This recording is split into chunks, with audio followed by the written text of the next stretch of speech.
Look at the cameras here. Look at that. And this place is definitely being surveilled, I assume, unless it's just for show, right? Okay, now we're somewhere swanky. I just went up on I forgot what it was called. It said mountain, some kind of mountain road or something out here off, Sabino Canyon up here in Tanque Verde. I just came from the Villa del Rio, and this is even more, upscale, like that place down there. So I guess I can't go into the gated areas. I mean, I'm not going to do that anyway.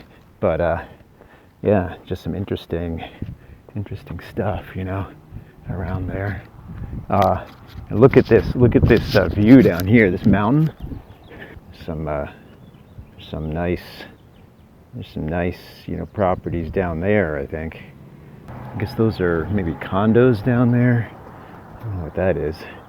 I'll have to keep an eye on these kinds of places and see how they do relative to the more sort of middle class or poorer areas, how resilient they are.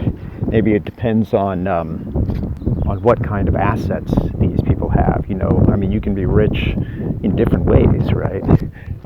Maybe all your wealth is in bonds and in the stock market, in the U.S. stock market, and they might fare a lot differently than people who have a lot more sort of tangible and kind of hard assets.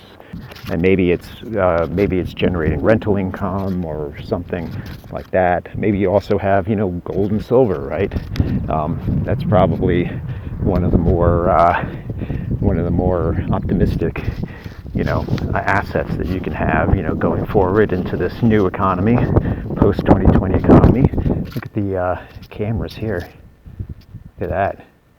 And this place is definitely being surveilled, I assume, unless it's just for show, right? Speaking about the suburban ephemera, like I was talking about in an earlier video, we'll see how ephemeral all of this stuff is.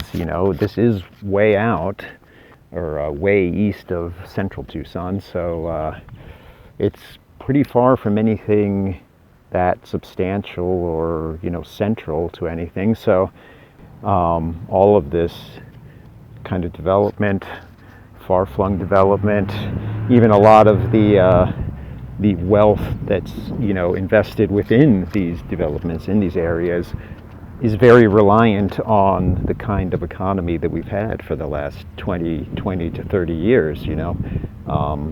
A lot of the debt, it's a lot of it very debt-driven economy. Also, your standard these far-flung areas can only really exist when you have an abundance of very cheap oil, very cheap gasoline. It's a product of the times that we've lived in for a few decades, and those are a changing. Times are changing. It'll be very interesting to see what happens with the American landscape and the American suburban scape, in the years and decades to come. But I think things are really going to change. You still certainly have wealth and wealthy areas, but we'll see if they remain in the same places and what happens to the value of these kinds of currently very wealthy places. We'll have to see. All right, I think that'll be it for now. Probably stop bothering these people. All right, see ya.